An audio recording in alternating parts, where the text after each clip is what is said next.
Et bienvenue sur Le Taureau, le média qui prend le football par les cornes. Ouais, j'adore faire cette petite entrée pas très ragoûtante. Mais on se retrouve aujourd'hui justement avec Gonzalo que vous connaissez. Et qui dit présence de Gonzalo dit probable sujet de Liga. Et justement, je propose qu'on aille tout de suite droit au sujet.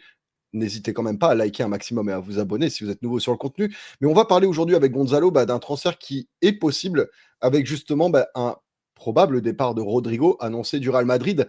Avec l'arrivée de Jude Bellingham et de Mbappé, on a vu un joueur petit à petit reculer dans la hiérarchie offensive. Justement, qu'est-ce que tu penses de la situation de Rodrigo? Bonjour à tous.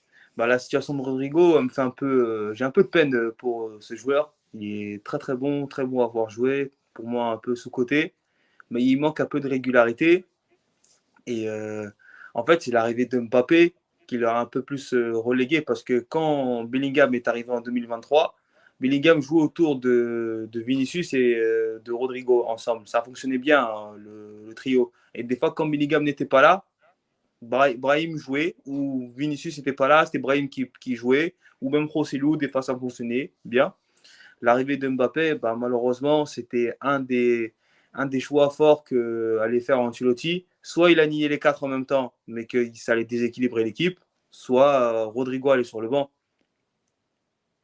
Voilà Et quoi. oui, donc finalement, Rodrigo qui perd petit à petit un statut qu'il avait réussi à acquérir au Real Madrid de par ses performances, hein. Je repense notamment à sa demi-finale contre Manchester City il y a quelques années en Ligue des Champions. Oui, Et finalement, Rodrigo qui se met à ne pas accepter le statut qu'il est en train d'acquérir au Real Madrid, chose qui peut se comprendre après sa prolongation récente. Et justement, l'arrivée de Xabi Alonso jette peut-être un peu de flou sur le futur de Rodrigo. Qu'est-ce que tu penses de tout ça?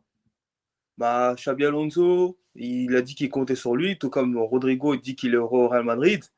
Mais chaque jour, il y a des médias interposés qui disent que Rodrigo va à l'Arsenal, Rodrigo est au Real Madrid, Rodrigo veut rester, Rodrigo veut prouver sa place à Xabi Alonso. Moi, je reste un peu confus. Moi, personnellement, moi, je veux qu'il reste au Real Madrid.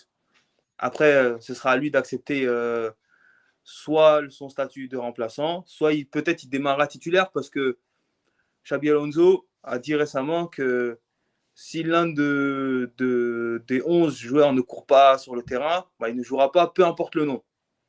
Là, ça met Mhm. une pression. Là, ça met un coup de pression à tout le monde, notamment surtout aux joueurs offensifs. Il y en a certainement, ils ont dû se sentir visés. On sait très bien qui sont les noms. On verra ce que ça donnera. Mais personnellement, Rodrigo, moi, je l'aurais gardé à Real Madrid. Il peut servir dans la rotation comme titulaire. Parce qu'après, il ne fait pas une grande saison, malheureusement. Son dernier but, si je ne me trompe pas, c'était au mois de janvier. On attend beaucoup de Rodrigo quand même. On est au Real Madrid, on rigole pas. Quand tu passes 3 4 matchs sans marquer, la presse, elle s'assinge sur toi directement. Vinicius, il l'a vécu, Mbappé l'a vécu, Benzema, Ronaldo, tous les grands joueurs l'ont vécu. Donc Rodrigo, je vois pas pourquoi il serait épargné. Même nous aussi, on lui tire dessus, Mhm. les Bien supporters. sûr. Alors, tu as évoqué Arsenal en parlant de Rodrigo, Oui. une piste qui a été annoncée récemment dans la presse. Est-ce que tu penses que justement, c'est une bonne idée pour Rodrigo et pour Arsenal un tel transfert? Que penses-tu de tout ça? Ce serait une bonne idée pour lui, pour Arsenal. Il joue dans une équipe qui joue collectivement très bien, avec un bon entraîneur, un bon tacticien. Ça joue bien en ballon, Arsenal. En plus, il aura l'aile gauche pour lui tout seul, le poste qu'il préfère beaucoup. Il peut jouer aussi en tant que faux numéro 9 à droite, mais Saka est à droite. Trossard va jouer numéro 9 ou peut-être Havertz, vu qu'il revient de blessure. Mais le poste de ailier gauche, c'est fait pour lui. Et s'il va à Arsenal, c'est sûr et certain, sachant que Mikel Arteta a dit qu'il aimait beaucoup ce profil, il a une place réservée à gauche directement. Martinelli ira sur le banc, ça c'est sûr et certain. Rodrigo est plus fort que lui et plus décisif que lui. Justement, quand on parle d'un tel transfert, on sait que le Real Madrid vend très très bien ses joueurs, en tout cas ces dernières années, et l'a prouvé par le passé, avec notamment les ventes de Casemiro, pour ne citer Ouais. que ce nom. Mais même d'autres joueurs dont on reviendra peut-être plus tard dans d'autres vidéos. Mais Ouais. justement, si tu devais, pas par choix, on va dire, parce que de ce que j'ai compris, tu préférais que Rodrigo reste. Ouais. Si jamais Rodrigo était réellement amené à partir, tu imaginerais son transfert vers quel prix environ? Arsenal, moi, s'il part à Arsenal, je demande à Arsenal 80 millions d'euros. Mhm. Je demande 80 millions d'euros. Arsenal peut payer. Là, ils sont prêts à sauter la clause de Zubimendi à 60 millions d'euros. Pourquoi ils ne paieraient pas pour Rodrigo, sachant que Mikel Arteta le veut, bah, il est prêt à mettre n'importe quel prix pour l'avoir. Je demande 80 millions d'euros minimum. Ouais, je m'attendais à ce que tu demandes plus parce que quand je vois Florentino Pérez avec un joueur à long contrat, quand même, il me semble qu'il lui reste 3-4 ans de contrat du côté du Real Madrid. Ouais. Moi, j'aurais pas été très étonné que Florentino Pérez en demande plus de 100, selon qui va se positionner dessus, s'il y a concurrence en tout cas sur le dossier. Après, en fonction de ce qu'il y a, parce que j'avais vu aussi Chelsea, il y avait un intérêt dessus. Guardiola était intéressé, mais là, je pense que ça va être mort avec les signatures même si ce n'est pas les mêmes profils, de Reinders, Marmouche, tous ces joueurs-là qui ont signé. Je ne pense pas que Manchester City va vouloir va vouloir signer Rodrigo. Mais je pense que le Real Madrid demandera minimum 80 millions d'euros, je pense, au minimum. Avec des bonus qui peuvent monter peut-être à 100, voilà, en fonction de ce qu'il y a, quoi. Mais je vois un minimum 80 millions d'euros. En plus, là, j'ai vu récemment que Brahim Diaz a prolongé aussi au Real Madrid. Chose qui n'a rien à voir avec Rodrigo, mais ça peut aussi servir dans la concurrence, dans la rotation aussi.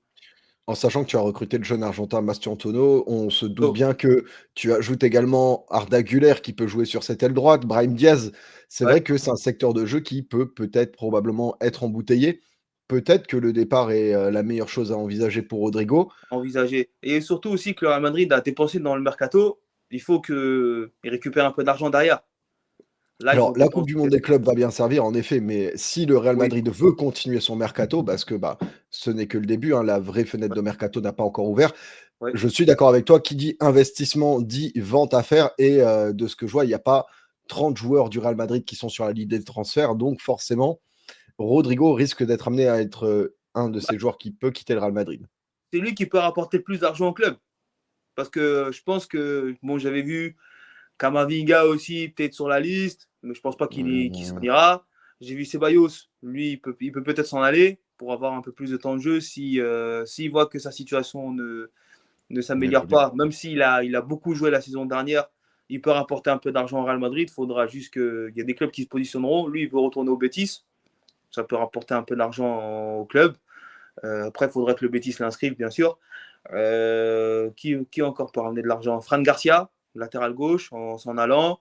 Ferland Mendy, peut-être en cassant son contrat, peut-être en ira en Arabie Saoudite, ils vont peut-être payer une compensation. On ne sait pas de quoi ce qui se passera prochainement, mais quoi qu'il en soit, Rodrigo pourra rapporter le maximum d'argent au club en faisant une vente. Je pense que ça peut être une bonne vente pour les caisses du Real Madrid, mais en tant que supporter, on ne veut pas. On veut qu'il reste. Bah, justement, pour ceux qui vont regarder cette vidéo, quel est votre avis sur la question? Est-ce que pour vous, Rodrigo doit rester au Real Madrid? Est-ce qu'il doit le quitter pour Arsenal ou pourquoi pas même un autre club, hein? N'hésitez pas à me donner votre avis dans les commentaires. N'hésitez d'ailleurs surtout pas à liker la vidéo si elle vous a plu et à vous abonner si vous êtes nouveau sur le contenu. En tout cas, merci à tous d'avoir été ici et à très bientôt. À bientôt tout le monde. Bonne journée.